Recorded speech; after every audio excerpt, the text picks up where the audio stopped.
She stood in the back of the courthouse, watching the man she once loved beg for mercy. He had no idea who she'd become, no idea what she knew, and no idea that she'd been 3 steps ahead of him the entire time. This is the story of Rachel Morrison, a grieving daughter, a betrayed wife, and the woman who turned her pain into the most calculated comeback in modern history. He left her with nothing. She left him with less. Stay with me, because what happens next? You won't see it coming. How does a woman lose everything and then gain power beyond imagination? What did her husband and best friend do while she was burying her mother? How did $300 million change everything, and why didn't they know? What was her revenge, and did she cross a line? This isn't just a story about betrayal. It's about what happens when the underestimated become unstoppable. It's about the moment you realize that sometimes the people closest to you are the ones sharpening the knife behind your back. And it's about a woman who refused to be a victim, who took her shattered life and rebuilt it into something no one saw coming. Rachel Morrison's story will make you question everything you thought you knew about loyalty, love, and justice. Before we go deeper, let us know in the comments where you're watching from. We'd love to hear from you, and don't forget to hit that subscribe button so you never miss any of our upcoming videos. Rachel Morrison had what most people dream of. At least, that's what it looked like from the outside. She met David Morrison during their sophomore year at Ohio State University. He was studying finance. She was majoring in early childhood education. They were the kind of couple everyone envied. High school sweethearts who made it work through college, through student loans, through the chaos of building a life from scratch. They married at 24 in a small ceremony, surrounded by family and friends. It wasn't lavish, but it was real. David worked his way up to a mid-level position at a regional investment firm, pulling in a comfortable salary that allowed them to buy a modest 3-bedroom house in the suburbs of Columbus. Rachel became a stay-at-home mom after their first child was born, pouring everything she had into raising their 2 kids, Emma and Tyler. She volunteered at their schools, organized neighborhood barbecues, hosted book clubs. She was the kind of woman who remembered everyone's birthday, who brought casseroles when someone was sick, who made everyone feel seen. Their life looked perfect from the outside. Sunday morning pancakes, family movie nights, vacations to the same lake house every summer. David would leave for work each morning with a kiss on Rachel's cheek. Emma and Tyler thrived in school, made friends easily, played sports. The Morrison family was the picture of suburban happiness, the kind of family that made other people believe in the American dream. And then there was Jennifer Cole. Jennifer had been Rachel's best friend since they were 12 years old. They'd grown up in the same neighborhood, shared everything from secrets to clothes to dreams. Jennifer was the maid of honor at Rachel's wedding. Their kids played together every weekend. Sunday dinners at the Morrison house weren't complete without Jennifer and her daughter showing up with dessert. If you asked anyone who knew them, they'd tell you that Rachel and Jennifer were more like sisters than friends. They finished each other's sentences, shared the same sense of humor, knew each other's deepest fears and biggest dreams. When Jennifer went through a difficult divorce 5 years earlier, Rachel had been there every single day, letting Jennifer cry on her shoulder, helping her find an apartment, babysitting her daughter while Jennifer worked extra shifts. Jennifer told Rachel she didn't know what she would have done without her, that Rachel had saved her life. Rachel believed they had the kind of friendship that would last forever, the kind nothing could break. David, Rachel, and Jennifer. They were a trio, inseparable, trusted, or so Rachel thought. But beneath the surface, something was shifting. Cracks were forming in the foundation of Rachel's perfect life. Hairline fractures she couldn't see yet. David had started working late more often, coming home after the kids were asleep, smelling like expensive cologne that Rachel didn't recognize. He was distant during dinner, always on his phone, always distracted. When Rachel tried to talk to him about it, he'd brush her off. Work stress, he'd say. Big projects. You wouldn't understand. And Rachel, ever the peacemaker, believed him. She blamed herself for not being interesting enough anymore, for letting herself go, for focusing too much on the kids and not enough on him. She started going to the gym more, trying new recipes, buying lingerie she thought might reignite something between them. But David barely noticed. He'd come home, eat dinner in silence, retreat to his office, and close the door. Rachel would lie awake at night, staring at the ceiling, wondering what she'd done wrong, wondering why the man she'd built a life with felt like a stranger. She didn't know that while she was busy holding their family together, David was already planning his exit. She didn't know that the cologne she smelled wasn't from a department store, but from Jennifer's bathroom, that the late nights weren't spent at the office, but in hotel rooms across town, that every time he said he loved her, he was lying. Then came the diagnosis. Rachel's mother, Caroline, had always been a force of nature. Strong, independent, fiercely private. She'd raised Rachel as a single mother after Rachel's father died when she was just 6 years old. Caroline worked multiple jobs to put Rachel through school, never complained, never asked for help. She was the kind of woman who could fix a leaking sink, balance a checkbook down to the penny, and still have dinner on the table every night. She taught Rachel to be strong, to be self-sufficient, to never depend on anyone for her happiness. So when Caroline called Rachel one afternoon and said she needed to talk, Rachel knew something was wrong. Her mother never asked for help, never showed weakness, never admitted when something was too much to handle. They met at a quiet restaurant downtown, and Caroline got straight to the point. I went to the doctor last week. They found something. Rachel's heart stopped. What do you mean they found something? Stage 4 pancreatic cancer. 6 months, maybe less. The words hung in the air between them, heavy and final. Rachel couldn't breathe. Her mother, the woman who had survived everything life threw at her, was dying. And there was nothing Rachel could do to stop it. The doctor's words echoed in Rachel's head for days. Inoperable. Aggressive. Terminal. Caroline refused chemotherapy, said she'd rather have 6 good months than a year of misery. She wanted to spend her remaining time living, not fighting a battle she knew she couldn't win. Rachel moved her mother into their home immediately, turning the guest bedroom into a makeshift hospital room. She became a full-time caregiver, managing medications, doctor's appointments, sleepless nights. Caroline was stoic about it, as always, but Rachel could see the fear in her eyes. The pain, the exhaustion. Rachel barely slept. She'd wake up every 2 hours to check on her mother, to help her to the bathroom, to adjust her pillows, to hold her hand when the pain got too bad. She lost weight. Her hair started falling out from the stress. Dark circles formed under her eyes that no amount of concealer could hide. Emma and Tyler tried to help, but they were just kids. They didn't understand why Grandma was so sick, why Mom was always crying in the bathroom, why Dad was never home anymore. They'd tiptoe around the house, trying to be quiet, trying not to add to the burden they could feel weighing down on everyone. David grew colder. He stopped asking how Caroline was doing. He stopped coming home for dinner. When Rachel begged him to spend time with the family, he'd snap at her. I'm working to keep this family afloat, Rachel. Someone has to pay the bills. Someone has to maintain our lifestyle while you play nurse. He made her feel like a burden. Like her grief was an inconvenience. Like caring for her dying mother was some kind of selfish indulgence. Rachel started to believe him. She started to think that maybe she was being too emotional, too demanding, too focused on death instead of life. She apologized to him constantly, tried to make things easier for him, bent over backward to keep the peace. She didn't realize that nothing she did would have mattered. David had already checked out of their marriage. He was just waiting for the right moment to leave. Jennifer, on the other hand, was supportive. Or at least, that's what Rachel thought. Jennifer would come over with coffee, sit with Caroline while Rachel ran errands, listen to Rachel cry about how hard everything had become. She was the shoulder Rachel leaned on when David wasn't there. She was the friend who showed up, who didn't flinch at the ugliness of terminal illness, who held Rachel when she broke down. Rachel told Jennifer things she couldn't tell anyone else. How scared she was. How exhausted. How alone she felt even though she was surrounded by people. Jennifer listened with sympathy and understanding, said all the right things, hugged Rachel tight, and promised she'd always be there. But what Rachel didn't know was that Jennifer was also the friend who was showing up at David's hotel rooms. The affair had started 3 months before Caroline's diagnosis. It began innocently enough, or at least that's what they told themselves. David had complained to Jennifer about feeling neglected, about how Rachel was always busy with the kids and the house and never had time for him anymore. Jennifer had complained about her own struggles, her mounting debts, her failed relationships, her feeling of being stuck in a life that was going nowhere. One night after a few too many drinks at a neighborhood party, they crossed a line. It was supposed to be a one-time thing, a mistake they'd never mention again.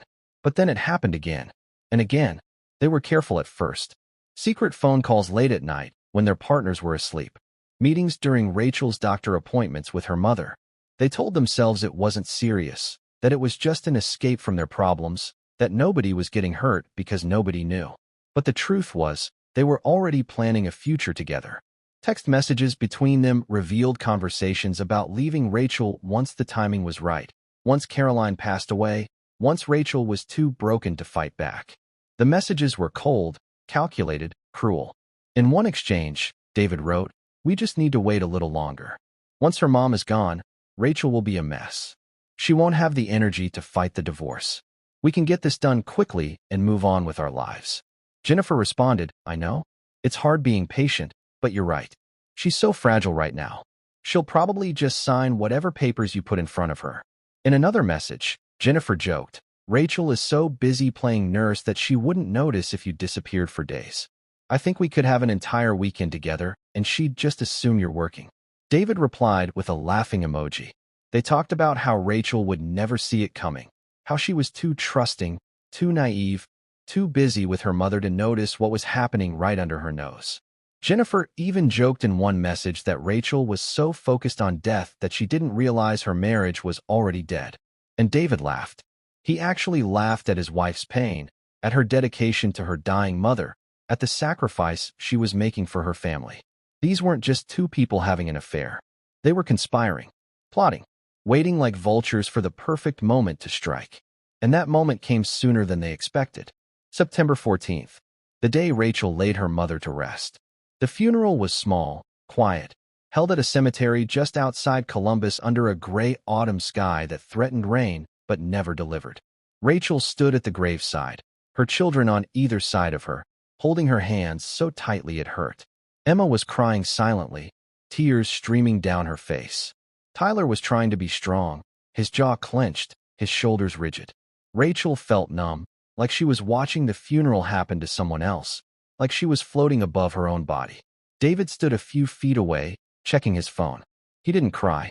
He didn't hold her. He barely looked at her. When the pastor asked if anyone wanted to say a few words, David stayed silent. Rachel managed to speak, her voice breaking as she talked about her mother's strength, her sacrifice, her love. She talked about how Caroline had been both mother and father to her, how she taught Rachel everything she knew about resilience and dignity. She broke down halfway through and couldn't finish. Emma and Tyler held her up, literally keeping her from collapsing. David didn't move to help. He just stood there, stone-faced, waiting for it to be over. Jennifer was there too, dressed in black, dabbing at her eyes with a tissue, playing the role of the devoted friend. She stood with the other mourners, appropriately somber, appropriately sad. After the service, as people gathered for the reception at Rachel's house, Jennifer found Rachel in the kitchen. She pulled her into a tight hug, whispered in her ear about how sorry she was, how Caroline was in a better place now, how Rachel was the strongest person she knew. Rachel leaned into that hug, desperate for comfort, grateful that at least one person in her life still cared. She had no idea that the woman embracing her had been sleeping with her husband for months. She had no idea that Jennifer had been to that house dozens of times in the past few weeks, not to support Rachel, but to plan her future with David. She had no idea that while she was saying goodbye to her mother, Jennifer and David were counting down the days until they could be together openly. The next 3 days were a blur. Rachel was numb, moving through the motions of grief like a ghost. She couldn't eat, couldn't sleep. Every time she closed her eyes, she saw her mother's face in those final moments, pale and thin, struggling to breathe. The house felt empty without Caroline's presence. The guest room still smelled like her perfume and medication. Rachel couldn't bring herself to clean it out yet. Emma and Tyler were quiet, scared, unsure of how to help their mom. They'd lost their grandmother, and now they were watching their mother disappear into grief. And David was nowhere to be found. On the third day after the funeral, David came home with a suitcase. Rachel was sitting in the living room, staring at a photo album of her mother, when she heard the front door open. She looked up, hopeful for a moment that maybe he'd finally come to comfort her, that maybe he'd realized how much she needed him. But the look on his face told her everything she needed to know. It was a look of determination, of finality, of someone who'd made a decision and wasn't going to be swayed. "I can't do this anymore, Rachel."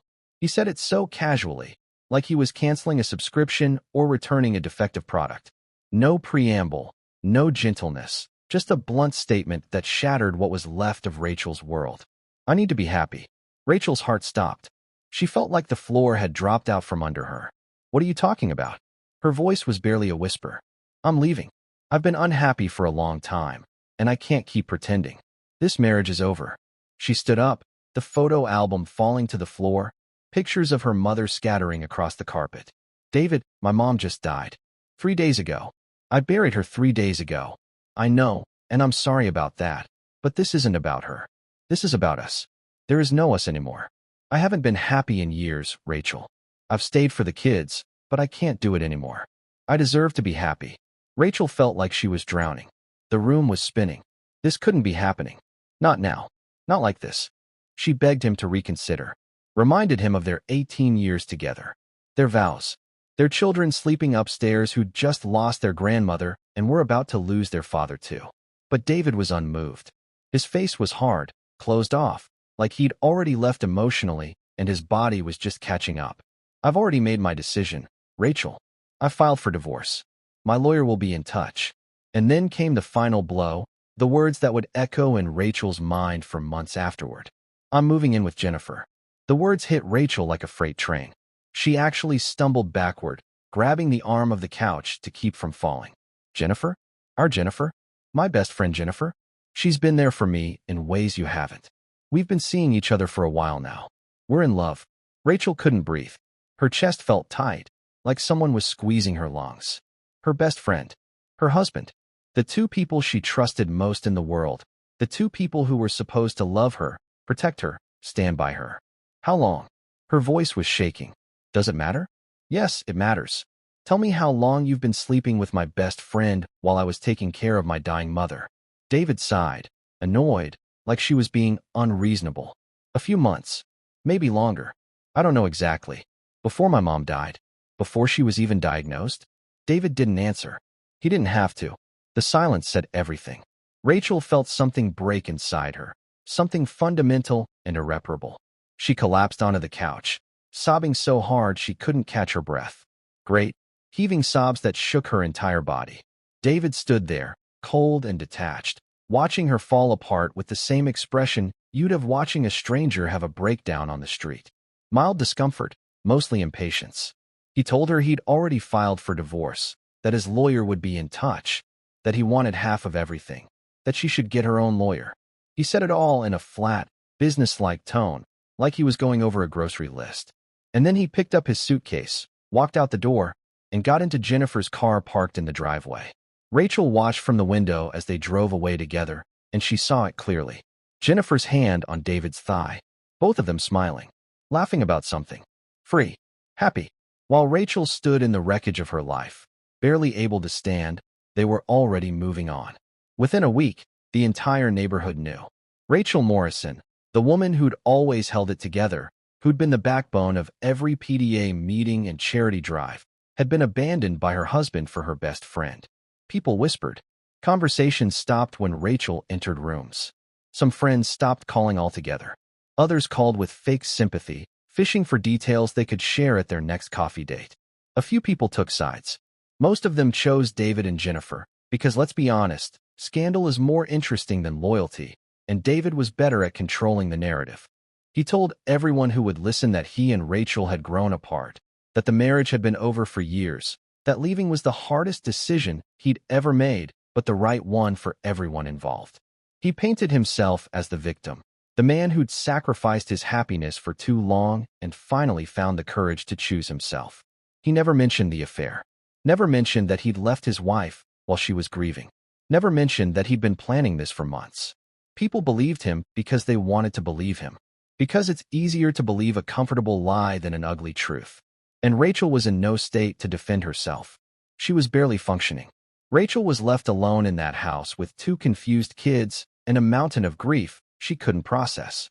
The house they'd lived in for 12 years. The house where they'd raised Emma and Tyler. Where they'd celebrated birthdays and holidays. Where Rachel had cared for her dying mother, suddenly felt like a mausoleum. Every room held memories that now felt poisoned. Financial records showed that David had been hiding money for months, moving funds into accounts Rachel didn't know existed. He'd been planning this meticulously, preparing to leave her with as little as possible. His lawyer sent papers demanding spousal support, claiming that Rachel had no income, no marketable skills after years as a stay-at-home mom, and that David deserved compensation for supporting her all those years. The papers described Rachel as financially dependent, as someone who'd contributed nothing to the marriage, as a burden David had carried for nearly 2 decades. It was cruel, calculated, designed to hurt, and it was working. Rachel felt like she was disappearing. She'd wake up in the middle of the night, panic attacks gripping her chest, her heart racing so fast she thought she was having a heart attack. She'd stand in the shower, water running cold because she'd lost track of time, and wonder how she'd ended up here. How had the life she'd built so carefully crumbled so completely? How had she missed the signs? How had she been so blind? She thought about her mother constantly, wished Caroline was still alive to tell her what to do, to give her the strength she so desperately needed. Emma came to her one night, 2 weeks after David left. Rachel was lying on the couch, staring at the ceiling, when she felt a small hand on her arm. "Mom, are you okay?" Rachel looked at her daughter, this beautiful 15-year-old girl with David's eyes and Rachel's determination, and wanted to lie. Wanted to say yes. Everything's fine. We'll get through this. But she couldn't. The words wouldn't come. Emma sat down next to her. Why doesn't Dad love us anymore? The question broke Rachel's heart. Because she knew the answer wasn't that David didn't love his children. It was that David loved himself more. He loved his own happiness, his own desires, his own comfort more than he loved anyone else. But how do you explain that to a 15-year-old girl who just wants her father back? Tyler was handling it differently.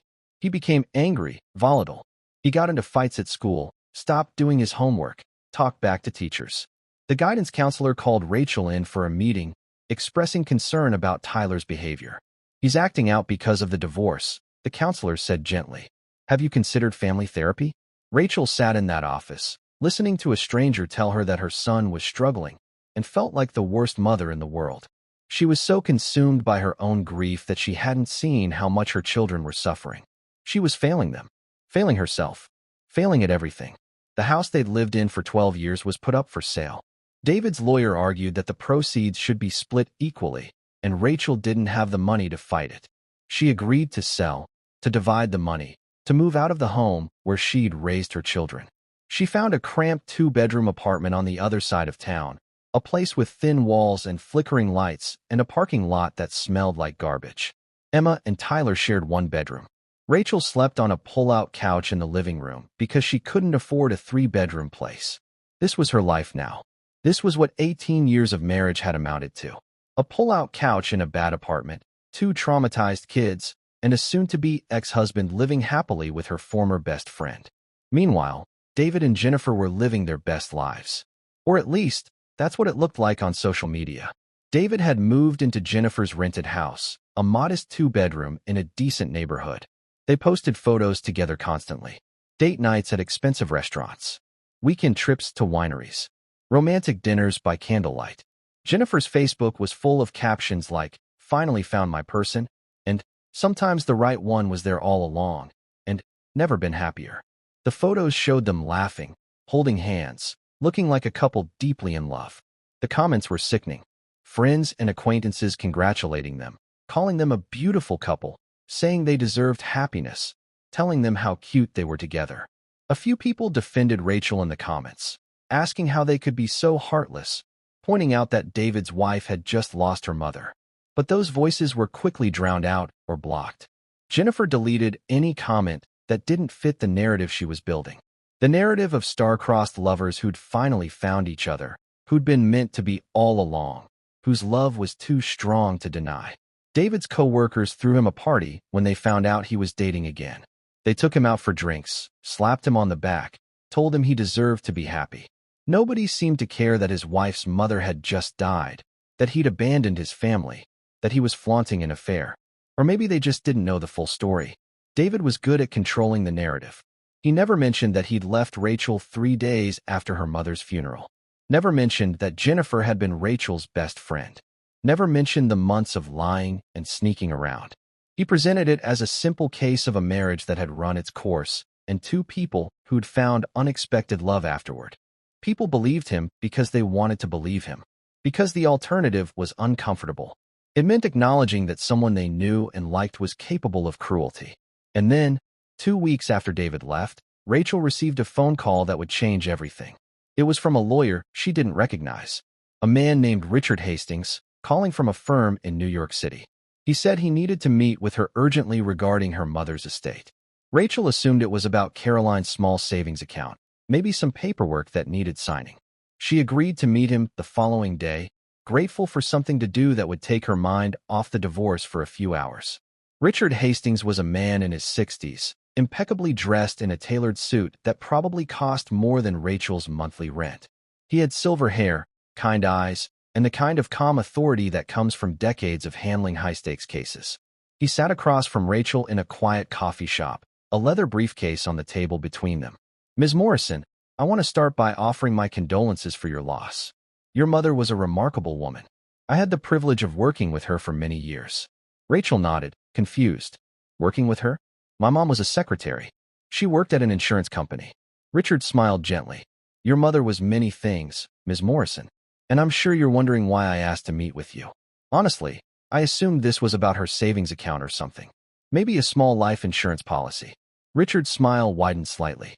"It's about much more than that." He opened his briefcase and pulled out a thick folder of documents. Legal papers, financial statements, pages and pages of numbers and signatures.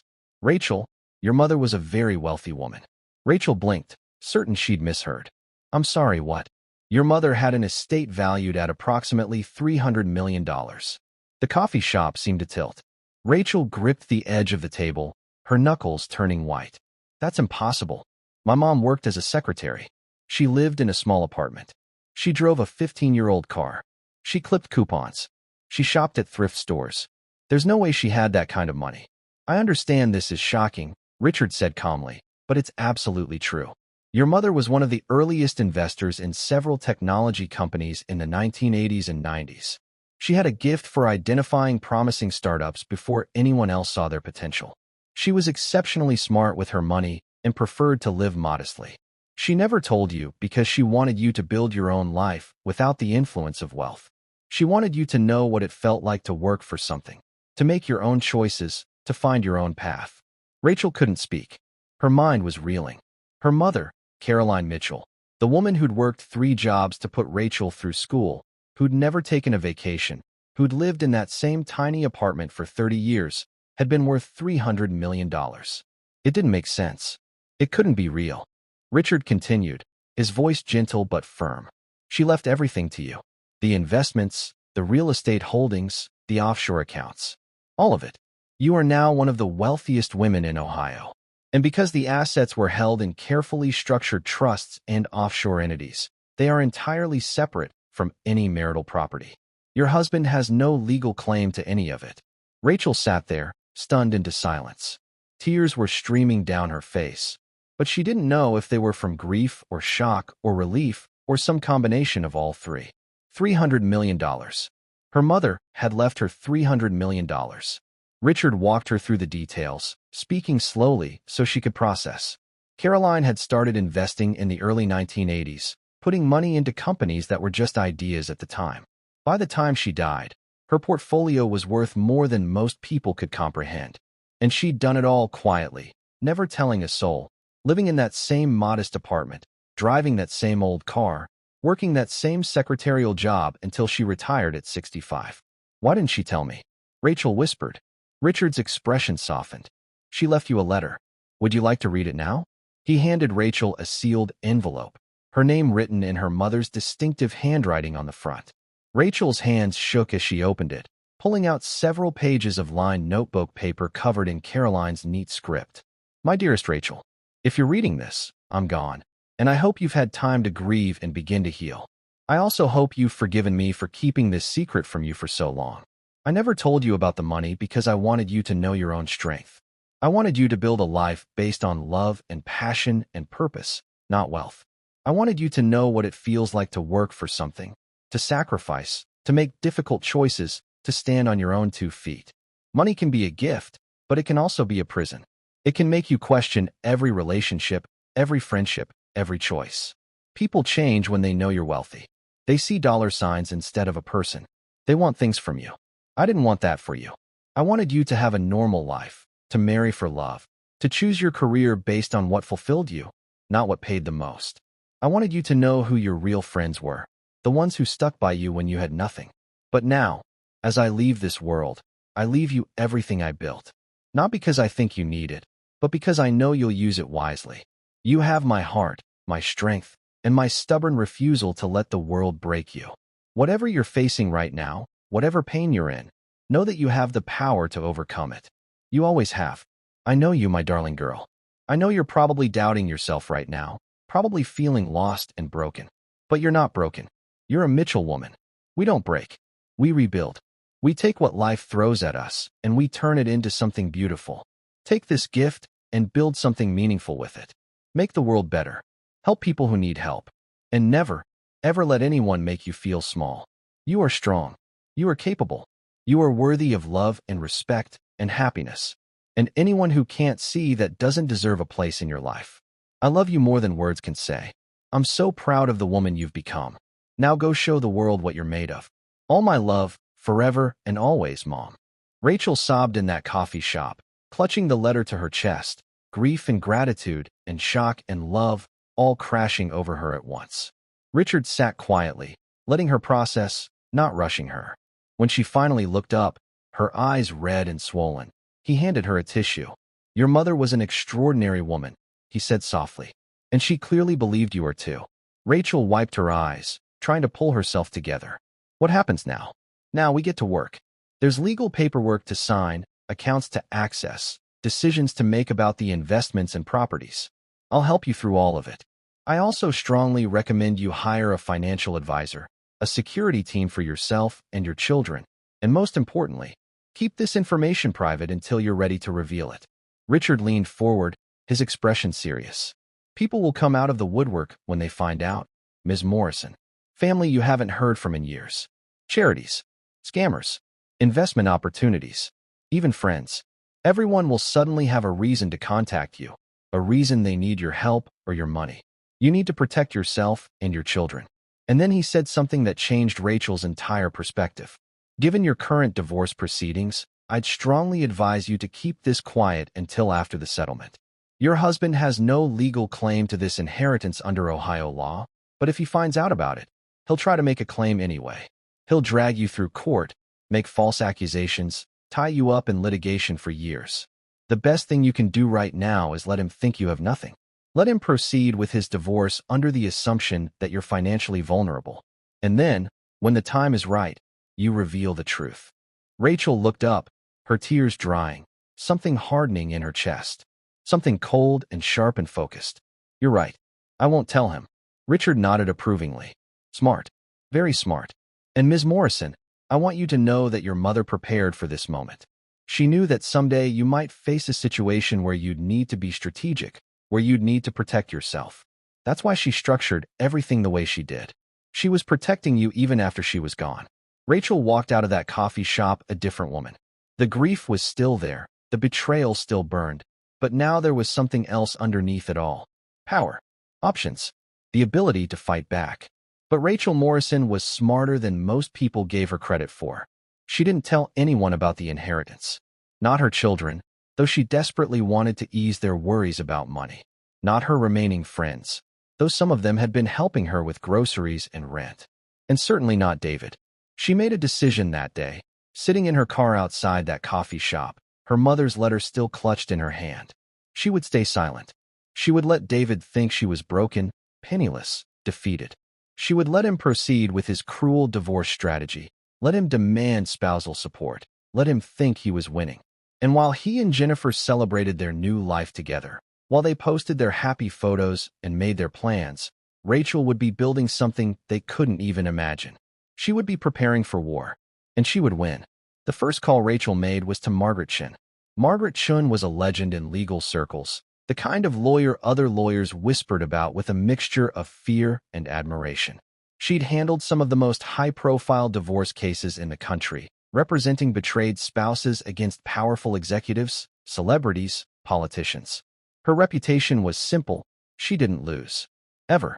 When Rachel called her office and explained her situation, Margaret's assistant said she'd call back within 24 hours. Margaret called back in 2. Rachel sat in her cramped apartment, Emma and Tyler at school, and told Margaret everything.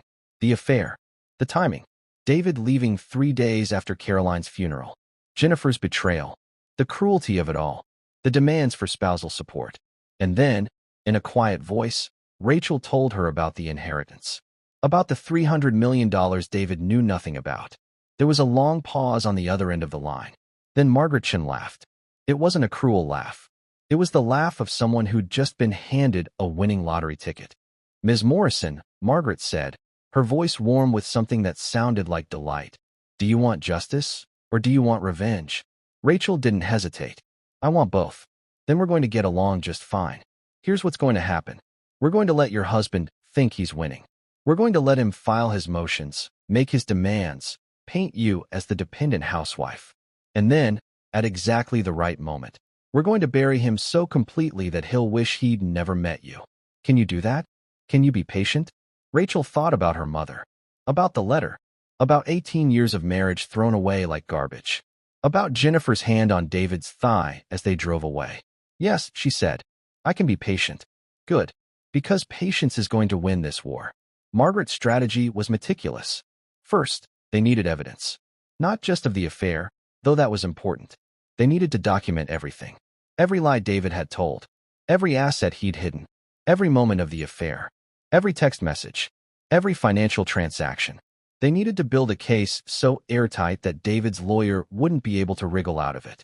Margaret recommended a private investigator, a man named Tom Reeves who specialized in infidelity and financial fraud cases. Tom was former FBI, had spent 20 years investigating white-collar crime before retiring and starting his own firm. He was the kind of guy who could find a needle in a haystack and then tell you who put it there, when, and why. Rachel met with Tom in a discreet office downtown.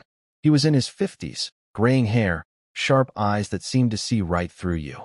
He had the quiet confidence of someone who'd seen everything and couldn't be surprised anymore. "Tell me everything," he said, pulling out a notepad. And Rachel did. She told him about David's late nights, the cologne, the distance. She told him about the affair, about Jennifer, about how long she thought it had been going on. She told him about her mother's death, about David leaving 3 days later, about the cruelty of the timing. She told him about the financial demands, about David's lawyer painting her as dependent and worthless. Tom listened without interrupting, taking notes, his expression never changing. When Rachel finished, he looked up. "How far do you want me to go?" "What do you mean?" "I mean, do you want me to just document the affair, or do you want me to find everything? Every secret, every lie, every skeleton in every closet? Because I can do that. I'm very good at it. But you need to be prepared for what I might find. Sometimes the truth is uglier than you expect." Rachel met his eyes.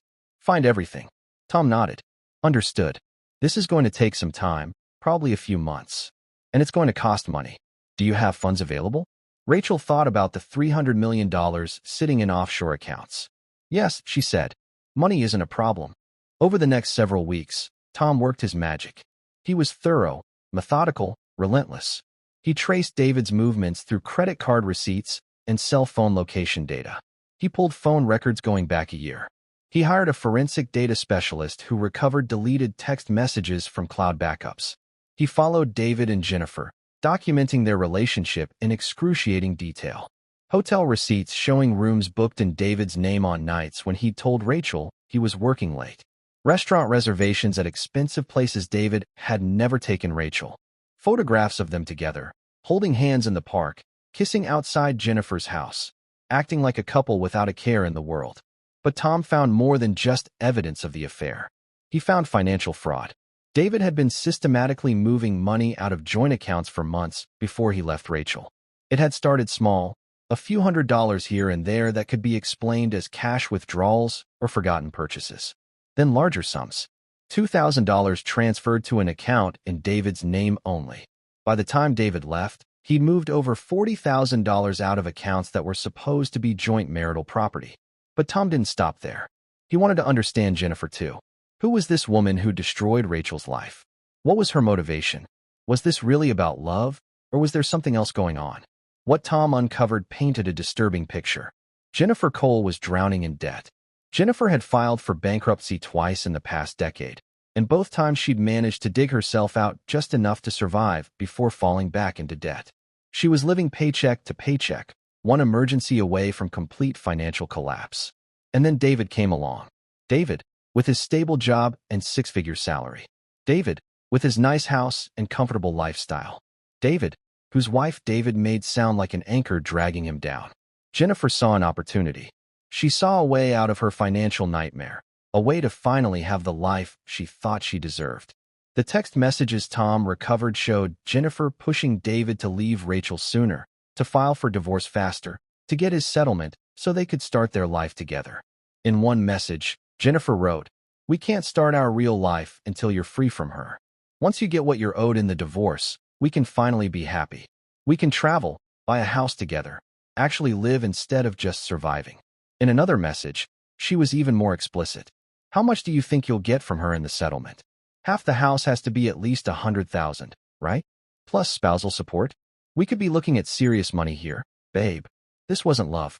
This was a transaction. Jennifer had calculated that David was her ticket out of debt, and she played her part perfectly. The supportive friend. The shoulder to cry on. The woman who understood him in ways his wife didn't. It was all strategy, all manipulation, all designed to secure her financial future. Tom compiled everything into a comprehensive report, hundreds of pages of evidence, timelines, photographs, financial records. When he handed it to Rachel, he said, "This is enough to bury him in court, and possibly get him arrested for identity theft and fraud." Rachel read through the report, page after page of documentation showing exactly how she'd been betrayed. It wasn't just the affair anymore. It was the planning, the calculation, the months of lies and theft and conspiracy. David and Jennifer had counted on Rachel being too weak, too trusting, too broken by grief to fight back. They'd seen her as an easy target, someone they could manipulate and discard without consequence. They were about to find out how wrong they were. Margaret Shun reviewed the evidence and started building the case. Margaret also advised Rachel to be patient, to let David make mistakes, to let him get confident and careless. "Let him think he's winning," Margaret said. "Let his lawyer file aggressive motions. Let them paint you as weak and dependent. Let them demand outrageous settlements. The more aggressive they get, the harder they'll fall when we present our evidence." Rachel agreed. She continued living in her cramped apartment, driving her old car with the check engine light that never went off, working her part-time job at the bookstore for $9 an hour. She played the role of the abandoned, struggling ex-wife perfectly. Meanwhile, David and Jennifer were living their best lives. David had fully moved into Jennifer's rented house, and they'd settled into a comfortable domestic routine. They'd combined their finances, or at least that's what Jennifer thought. In reality, David was being careful with his money, not contributing much to household expenses, letting Jennifer pay for most things while he saved for what he assumed would be an expensive divorce. They posted photos together constantly. Date nights at Italian restaurants where they drank expensive wine and fed each other pasta. Weekend trips to nearby cities. Carefully curated photos of them holding hands in front of tourist attractions. Romantic dinners by candlelight at Jennifer's house. David cooking while Jennifer wrapped her arms around him from behind, both of them smiling at the camera. Jennifer's Facebook had become a shrine to their relationship. Every other post was about David, about how lucky she was, about how she'd finally found her soulmate, about how everything happened for a reason. The captions were nauseating. "Finally found the one who sees me, really sees me. He's my best friend, my lover, my everything. They say when you know, you know. And I know." The photos showed a couple deeply in love, or at least deeply committed to looking like they were in love. Comments poured in, hundreds of them. Friends and acquaintances congratulating them, calling them perfect together, saying they could see the love in their eyes. A few people, mostly Rachel's real friends, called them out. One woman wrote, "How can you post this when his wife just lost her mother? Have you no shame?" Jennifer deleted the comment and blocked the woman within minutes. Another person wrote, "Rachel deserved better than both of you." That comment disappeared too. Jennifer was carefully controlling the narrative, deleting anything that didn't fit the story she wanted to tell. The story of two people who'd found each other against all odds, whose love was pure and right, and meant to be. David's co-workers seemed oblivious to the truth. When they found out David was dating again, they threw him a party at a local bar. They bought him drinks, slapped him on the back, told him they were happy he was happy. One of his buddies gave a toast to David, who finally stopped settling and started living. To new beginnings and better days. Everyone cheered.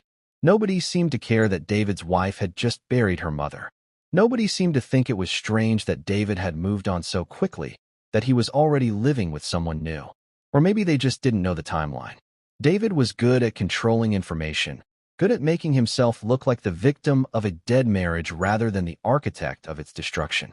But while David was busy being the hero of his own story, Rachel was quietly gathering power.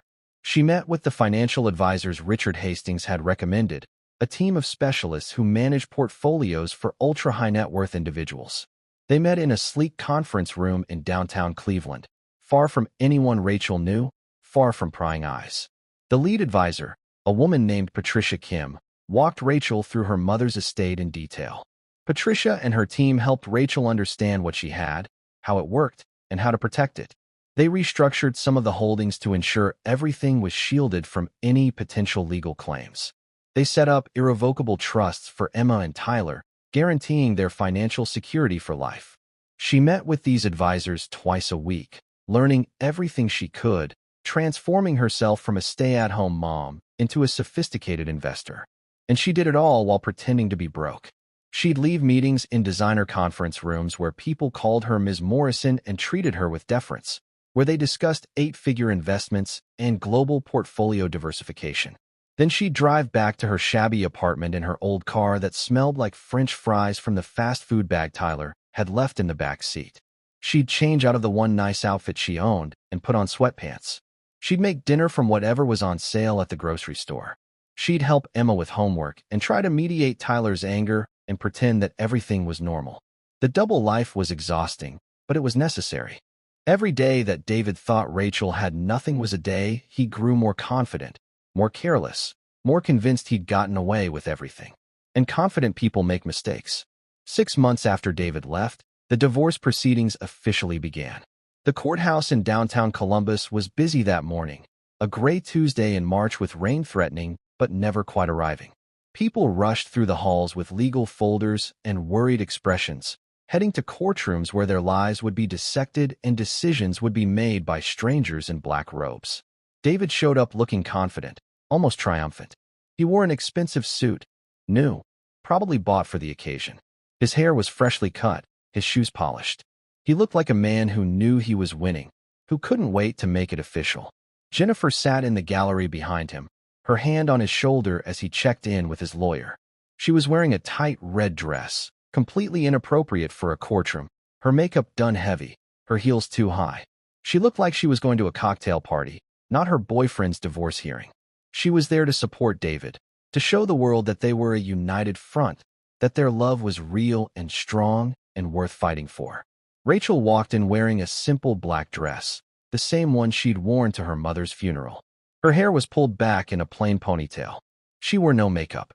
She'd lost more weight since the separation, and the dress hung on her frame like it belonged to someone else. She looked like a woman who'd been through hell, who was barely holding on, who might break at any moment.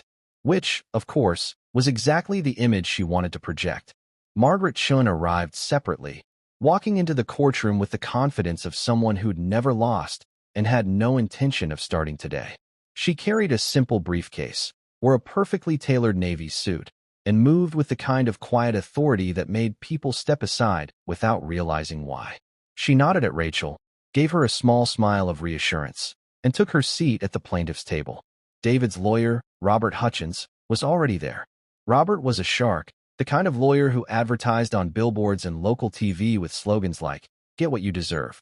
He'd handled dozens of divorce cases and had a reputation for getting his clients everything they wanted through aggressive tactics and intimidation.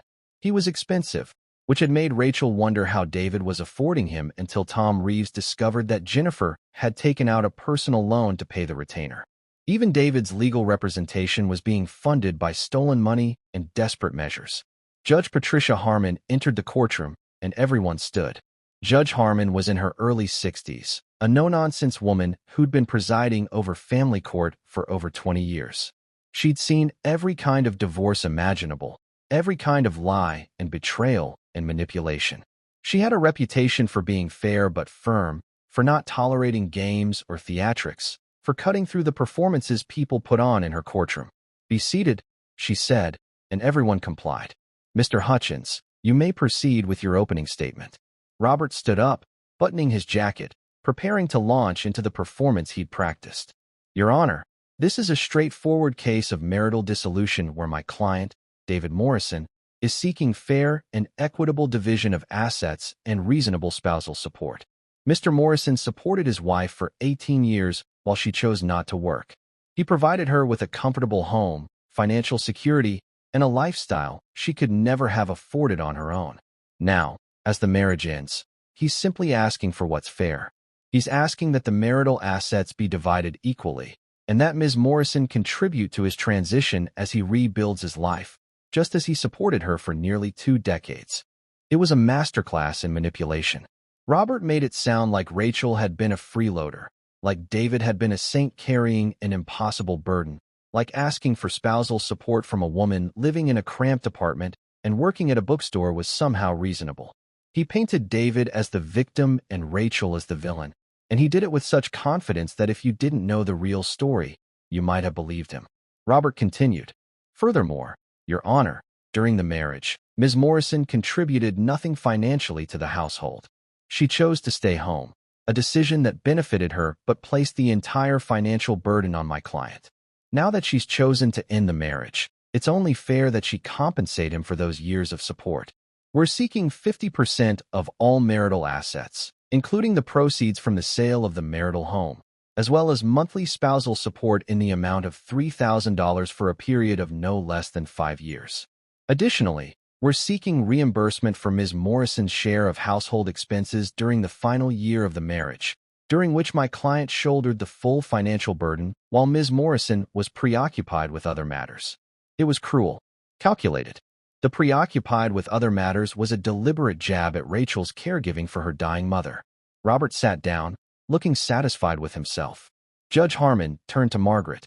"Ms. Chen, your response?" Margaret stood slowly, deliberately, letting the silence build. She didn't rush. She didn't seem nervous or intimidated. She looked like someone who was about to enjoy herself.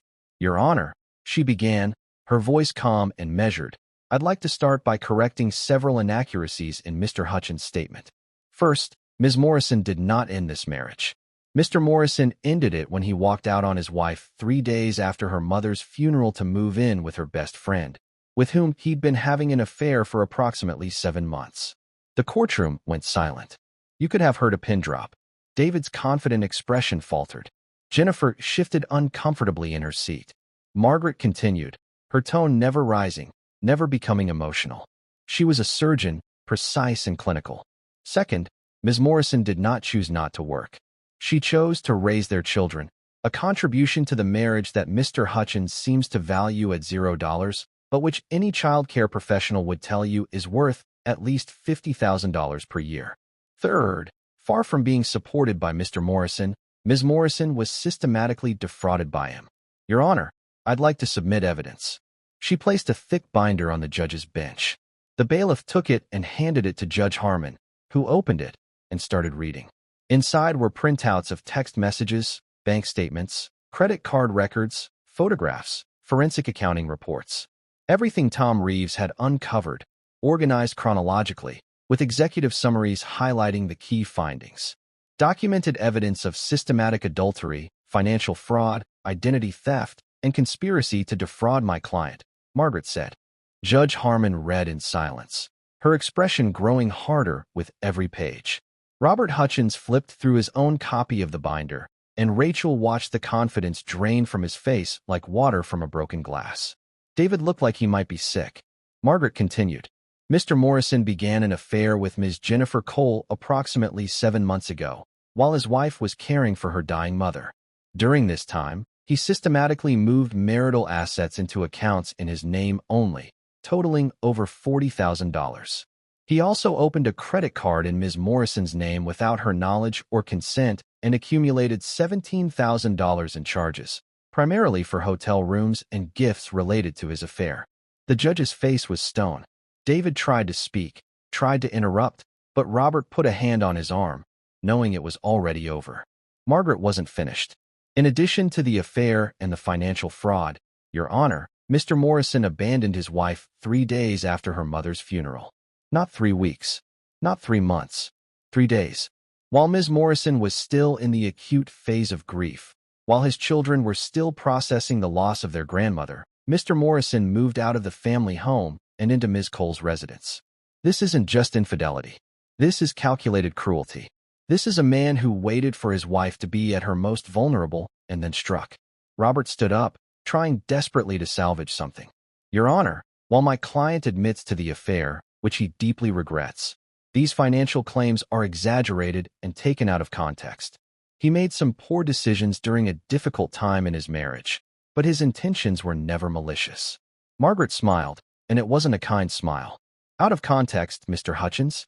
Your Honor, I have bank statements showing $43,712 transferred from joint accounts to accounts in Mr. Morrison's name only. I have credit card statements showing $17,248 charged to a card opened fraudulently in Ms. Morrison's name. I have forensic accounting reports confirming every transaction. This is an interpretation. These are facts. These are crimes. Robert tried again. Your Honor, even if we accept these claims at face value, it doesn't change the fact that my client is entitled to half of the marital assets and reasonable support as he transitions to single life. Judge Harmon looked up from the evidence, and her expression could have frozen water. Mr. Hutchins, your client committed adultery, stole marital funds, committed identity theft, and abandoned his family during a time of grief. And you seriously expect this court to award him spousal support? Robert opened his mouth, then closed it again. He had nothing. No argument that could overcome the mountain of evidence Margaret had presented. He sat down, and Rachel could see David whispering urgently in his ear, panic in his eyes. Margaret turned to the judge. Does your client have anything to say in his defense? Judge Harmon asked, looking at David. David stood up, his confidence completely gone. He looked like a man who just realized he was standing at the edge of a cliff. I made mistakes, Your Honor. I know that. I'm not proud of what I did. But Rachel and we've been unhappy for years. The marriage was already over. I needed to move on with my life. I needed to be happy. Judge Harmon cut him off. Mr. Morrison, unhappiness doesn't justify theft. It doesn't justify fraud. And it certainly doesn't justify abandoning your wife 3 days after her mother's death. Furthermore, opening a credit card in someone else's name without their knowledge is identity theft, a felony. I'm going to recommend that this evidence be forwarded to the district attorney's office for possible criminal prosecution. David sat down hard, like his legs had given out. Jennifer, in the gallery, had tears streaming down her face, mascara running in dark streaks. This wasn't how it was supposed to go. This was supposed to be the day they won, the day they got David's settlement and could finally start their perfect life together. Instead, it was all falling apart. Judge Harmon turned to Margaret. Does the plaintiff have anything to add? Margaret nodded. Yes, Your Honor. One more thing. My client recently came into an inheritance from her late mother in the amount of $300 million. The courtroom erupted. Gasps, shocked whispers, Jennifer's audible shriek from the gallery. David's face went through a series of expressions so fast, it was almost comical. Shock, confusion, disbelief, and then, as it sank in, absolute devastation. He'd left a fortune. He'd abandoned the woman who was about to become one of the wealthiest people in the state. He'd planned and schemed and stolen, all while the greatest windfall of his life was sleeping in the guest bedroom of his house, dying from cancer, preparing to leave everything to the woman he was about to betray. Judge Harmon banged her gavel. Order. Order in this court. Margaret remained perfectly calm while chaos swirled around her, continuing as if nothing had happened. Caroline Mitchell, Ms. Morrison's late mother, accumulated this estate through private investments over 4 decades. Mr. Morrison has absolutely no legal claim to these assets. However, I mention it because it's relevant to Mr. Hutchins' claims that Ms. Morrison somehow owes his client financial support. David looked like he'd been physically struck. He turned to stare at Rachel, and for the first time since he'd walked out, he really saw her. She wasn't the broken, dependent housewife he'd left behind. She wasn't the grieving, helpless woman he'd counted on being too weak to fight back. She was calm, composed. There was strength in her eyes, and something else. Something cold and determined. She'd known. This whole time, she'd known about the money, and she'd let him proceed with his cruel divorce strategy. She'd let him make demands, file motions, steal from joint accounts. She'd let him think he was winning. And now he realized she'd been 10 steps ahead of him the entire time. Robert Hutchins tried one last time, his voice weak. Your Honor, while we acknowledge that the inheritance is separate property, my client still deserves equitable division of marital assets accumulated during the marriage and reasonable spousal support based on the years he supported Ms. Morrison. Judge Harmon looked at him like he'd just suggested the earth was flat. Counselor, your client committed adultery, systematically stole marital funds totaling over $40,000, fraudulently opened a credit card in his wife's name, and accumulated $17,000 in charges, lied to his employer about business expenses, and abandoned his family 3 days after a death in the family. Do you seriously expect this court to award him anything? When Robert didn't answer, Judge Harmon continued. Here's what's going to happen. Divorce granted, effective immediately. All remaining marital assets, including the full proceeds from the sale of the marital home and all funds in joint accounts, are awarded to Ms. Morrison. Mr. Morrison is ordered to reimburse Ms. Morrison for all funds stolen from joint accounts, totaling $43,712, plus interest calculated at the statutory rate from the date of each transaction. Mr. Morrison is further ordered to pay the $17,248 fraudulently charged to the credit card opened in Ms. Morrison's name, plus interest and penalties. No spousal support is awarded to either party. Full legal and physical custody of the minor children is awarded to Ms. Morrison. Mr. Morrison is granted supervised visitation pending a custody evaluation and subject to the children's wishes. A restraining order is hereby granted prohibiting Mr. Morrison from contacting Ms. Morrison except through legal counsel regarding matters concerning the children. Furthermore, I am forwarding this evidence to the Franklin County District Attorney's Office for review and possible criminal charges related to identity theft and fraud. Mr. Morrison, you should expect to be contacted by law enforcement. Case closed. The gavel came down like a guillotine. David sat there, completely still, unable to process what had just happened. In the span of 30 minutes, he'd lost everything. His marriage, his assets, his children, his reputation, and possibly his freedom if the district attorney decided to press charges. Jennifer was sobbing in the gallery, not quiet tears but loud, ugly sobs that echoed through the courtroom. The other people in the gallery, there for their own cases, stared at the drama unfolding before them. Rachel stood up, shook Margaret's hand, and walked out of that courtroom without looking back.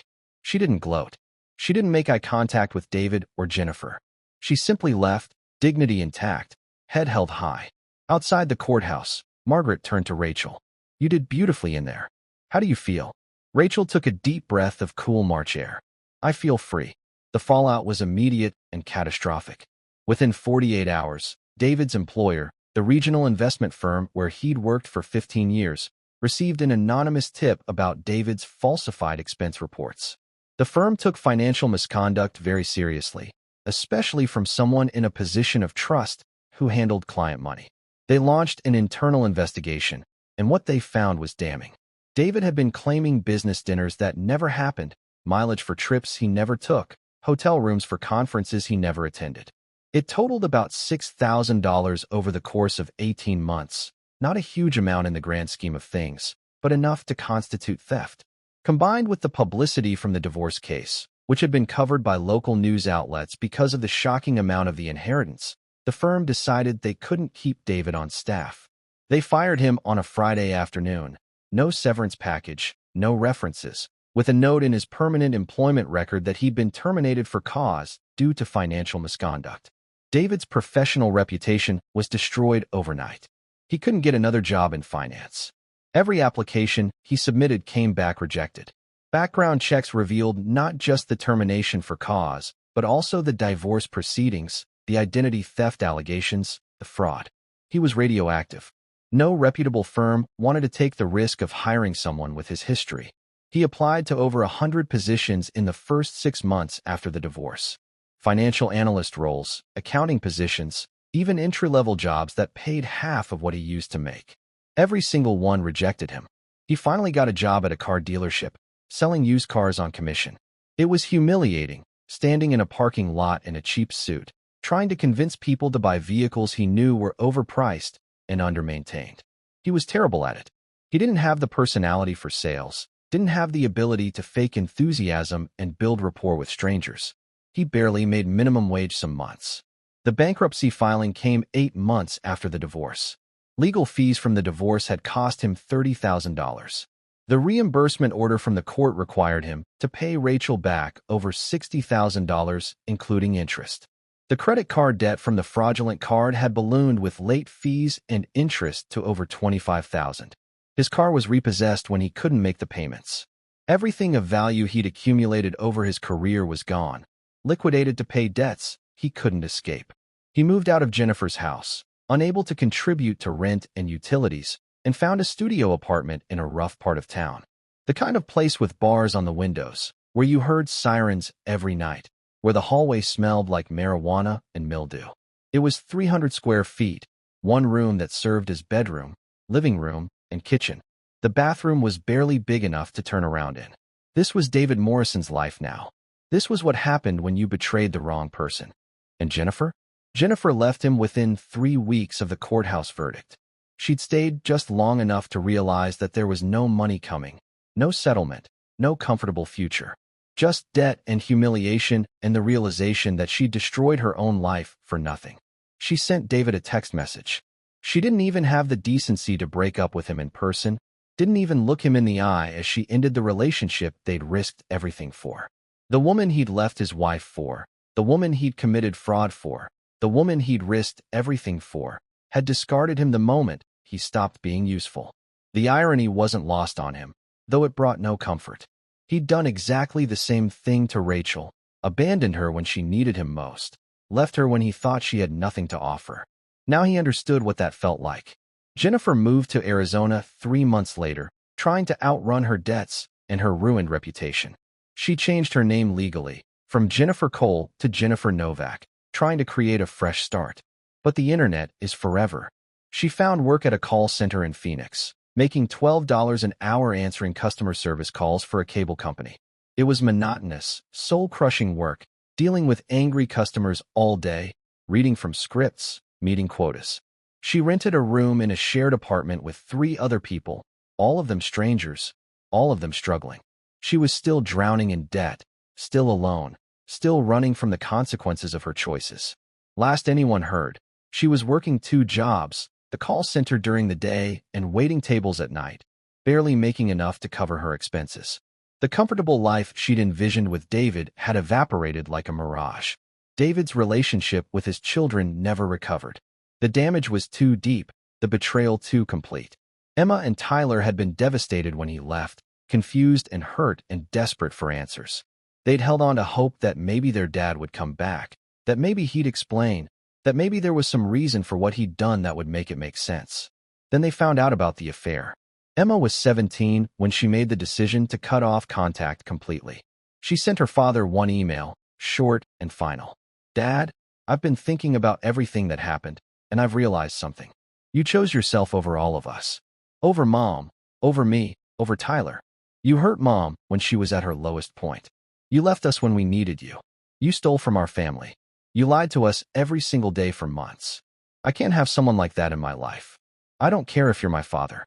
I don't care if we share DNA. You're not the person I thought you were, and I don't want to know the person you actually are. Don't contact me. Don't try to explain. Don't send birthday cards or show up at my graduation. I'm done. We're done. Emma." David read that email a dozen times, each time hoping he'd misunderstood, hoping there was some softness in it he'd missed. There wasn't. Tyler was angrier. David tried to reach out over the years. Birthday cards that were returned unopened. Emails that bounced back or went unanswered. Phone calls that went straight to voicemail. He tried showing up at Emma's high school graduation, standing in the back, hoping just to see her walk across the stage. Security escorted him out because Rachel had put him on a list of people not allowed on campus. He'd lost his children completely, and it was entirely his own fault. He'd thrown away 18 years of being their father for a relationship that had lasted less than a year. And now he had nothing. Meanwhile, Rachel rebuilt her life in ways that surprised everyone, including herself. She didn't flaunt her wealth. She didn't buy a mansion or a fleet of luxury cars or take extravagant vacations. Instead, she moved thoughtfully, deliberately, using her resources to create something meaningful. She started with her children. Emma and Tyler had been through hell, and Rachel's first priority was their healing and stability. She told them about the inheritance carefully, sitting them down in their cramped apartment and explaining that their lives were about to change dramatically. She wanted to prepare them, to make sure they understood that money didn't erase pain, that they'd still need to process everything that had happened, that wealth brought its own complications. Emma's first question was whether David knew. When Rachel said no, Emma smiled for the first time in months. Good. He doesn't deserve to know. He doesn't deserve anything from us. Rachel set up irrevocable trusts for both children, structured so they'd receive distributions at 25, 30, and 35, with full access to the remaining funds at 40. It was enough to pay for college, graduate school, start a business, buy a home, or pursue any dream they had. But it was also structured to teach them responsibility, to ensure they didn't receive so much money so young that it destroyed their motivation or sense of purpose. Rachel also made it clear that the money came with expectations. You're going to get a world-class education, she told them. You're going to work hard, contribute to society, and understand the value of what you have. This money is a tool, not a crutch. Your grandmother built this fortune through intelligence and hard work, and you're going to honor that. Both kids agreed. They were smart enough to understand that they'd been given an extraordinary opportunity and mature enough to want to use it well. Rachel bought a house, but not a mansion. She chose a beautiful 4-bedroom home in a quiet neighborhood with excellent schools and tree-lined streets. It had a big backyard where the kids could hang out with friends, a kitchen with enough space for Rachel to cook real meals, and a living room with a fireplace where they could gather as a family. It was comfortable without being ostentatious, nice without drawing attention. Rachel didn't want to be known as the wealthy woman in the neighborhood. Rachel made sure they had everything they needed to feel settled, safe, stable. But Rachel's biggest project was the foundation. She spent months working with lawyers and philanthropic advisors to set up the Caroline Mitchell Foundation, a charitable organization focused on two main causes that were deeply personal to Rachel: cancer research and support for women escaping toxic or abusive relationships. Within 2 years, the foundation had funded research that led to a breakthrough in early detection methods for pancreatic cancer, a development that could save thousands of lives. Rachel attended the press conference when the research was published, standing in the back, crying quietly as the lead researcher thanked the Caroline Mitchell Foundation for believing in the work when no one else would. The second component of the foundation, supporting women in crisis, was equally important to Rachel. She knew what it felt like to be abandoned, to face an uncertain future, to wonder how you'd survive. She wanted to help other women who were facing similar situations. The foundation partnered with shelters across Ohio, providing funding for expanded services. Not just beds and meals, but job training, legal aid, counseling, childcare, transportation. Everything a woman might need to actually rebuild her life rather than just survive day to day. Rachel also funded a program that provided emergency financial assistance to women leaving abusive relationships. Money for security deposits on apartments. Money for lawyers who could help with restraining orders or custody battles. Money for car repairs so women could get to work. Small amounts that made huge differences. She met with some of the women the foundation helped, sitting in quiet rooms and listening to their stories. Stories of betrayal and violence and fear. Stories of escape and survival and determination. She saw herself in so many of them, even though her circumstances had been different. The core experience was the same: being broken down by someone you trusted, then finding the strength to rebuild. She told them about her own story, about David and Jennifer, about the courthouse and the inheritance. She told them that they weren't broken, just rebuilding, that they were stronger than they knew, that they would survive this and come out better on the other side. The foundation became one of the most respected charitable organizations in Ohio, within 3 years. Rachel also dealt with Jennifer in a way that was admittedly petty but deeply satisfying. Through Tom Reeves, Rachel discovered that the house Jennifer had been renting was owned by a small real estate company that was struggling financially. The owner was looking to sell several properties to stay afloat. Rachel, through a series of shell companies and legal structures that kept her identity hidden, bought the property. She paid cash, closed quickly, and became Jennifer's landlord without Jennifer ever knowing. Jennifer's lease was month to month, which meant Rachel could terminate it with 30 days' notice, which is exactly what she did. Jennifer received a letter from a property management company she'd never heard of, informing her that her lease would not be renewed and she needed to vacate the property within 30 days. Jennifer tried to fight it, called the management company demanding to know who the new owner was, threatened legal action. But everything was airtight. The lease was month to month, the notice period was met, the termination was completely legal.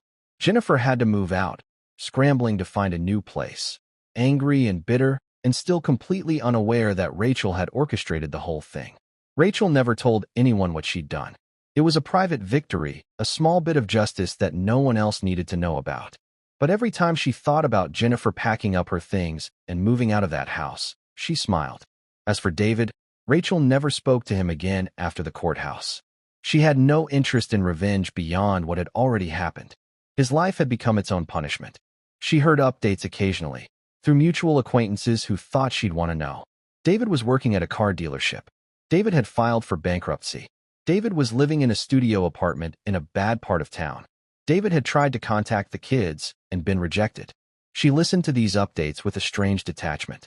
The man they were describing didn't feel like someone she'd known. He felt like a stranger, someone from another life that she'd moved beyond. But 2 years and 3 months after the divorce was finalized, Rachel ran into David by chance. It was a Saturday afternoon in late spring, and Rachel had stopped at a small coffee shop in a neighborhood she didn't usually visit. She was meeting with a potential board member for the foundation, someone who'd been recommended by a colleague. She arrived early, ordered a latte, and sat down at a corner table to review her notes. And that's when she saw him. David was sitting alone at a table by the window, hunched over a laptop, looking older and more worn than she remembered. His hair was thinner, graying at the temples. He'd lost weight, but not in a healthy way. His clothes were cheap, ill-fitting. He looked like a man who'd been beaten down by life. For a moment, Rachel considered leaving, finding another coffee shop, avoiding the whole awkward encounter. But something made her stay. Maybe it was curiosity. Maybe it was closure. Maybe she just wanted to see him up close, to confirm that she really had moved past all of this. She walked over to his table before she could talk herself out of it. "Hello, David." He looked up, and the expression that crossed his face was complicated. Shock, shame, something that might have been hope. He closed his laptop quickly, like he'd been caught doing something wrong. "Rachel, I didn't expect to see you. I didn't expect to see you either. Can I sit?" He nodded, looking nervous. "Please." Rachel sat down across from him, and they looked at each other in silence for a moment. It was strange seeing him like this. This was the man she'd loved for 18 years, the father of her children, the person she'd built her entire adult life around. And now he was just a stranger who looked vaguely familiar. "I've wanted to talk to you for so long," David said finally. "I don't even know where to start. I'm sorry, Rachel. I'm so sorry. I made the biggest mistake of my life. I destroyed everything, and I know there's no excuse for what I did."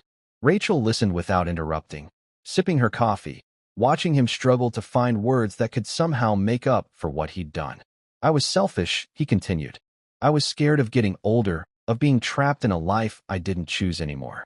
I convinced myself that leaving you was about finding happiness, but really I was just running away from problems I didn't want to face. And Jennifer, God, I can't believe I threw away our marriage for someone who didn't even care about me. She left me the second things got hard, just like I left you.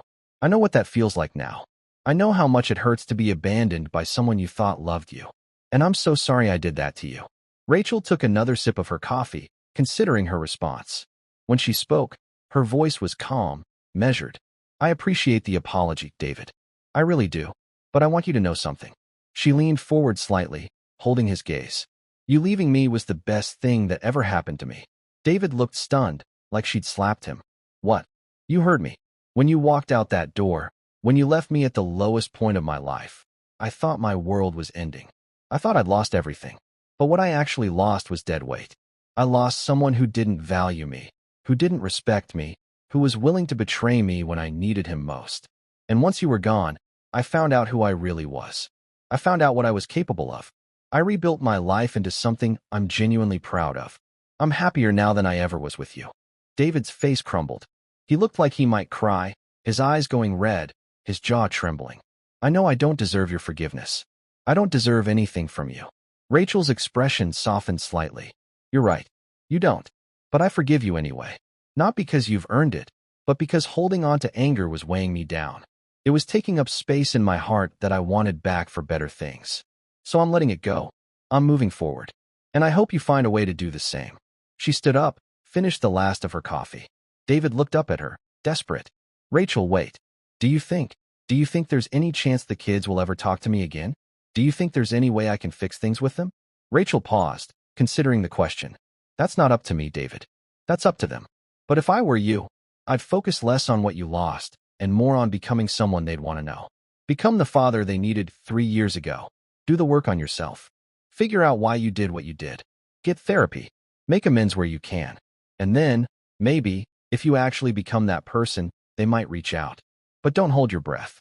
And don't do it because you want something from them. Do it because it's the right thing to do. With that, she walked out of the coffee shop and out of David Morrison's life for good. She got into her car, a nice but modest sedan, nothing flashy, and drove home to her beautiful house where Emma and Tyler were waiting for her.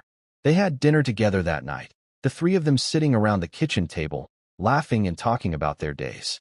Emma was excited about getting accepted to Northwestern University with plans to study journalism. Tyler was working on a college essay about resilience and family and how losing something can help you find yourself. They were happy. They were healing. They were building good lives. And Rachel realized something profound sitting there with her children. She'd won. Not because she had money, though that certainly helped. Not because David had lost everything, though there was a kind of justice in that. She'd won because she'd chosen to heal, to grow, to build something real and meaningful from the wreckage of her old life. She'd taken the worst betrayal of her life and turned it into her origin story. She'd proven her mother right. Mitchell women don't break. They rebuild. So what does this story teach us? What can we learn from Rachel Morrison's journey from betrayal to triumph? Drop your thoughts in the comments below. I read every single one, and I love hearing your perspectives and your stories. This community is built on people sharing their experiences and supporting each other through difficult times. And if you found this story powerful or helpful, if it made you think or feel something, do me a favor and share it. Share it with someone who's going through their own betrayal right now and needs to hear that they can survive it. Share it with someone who needs a reminder that their value isn't determined by who walks away from them. Share it with someone who's struggling to forgive and move forward. This story matters because it's about something we all face at some point: betrayal, loss, the need to rebuild when everything falls apart.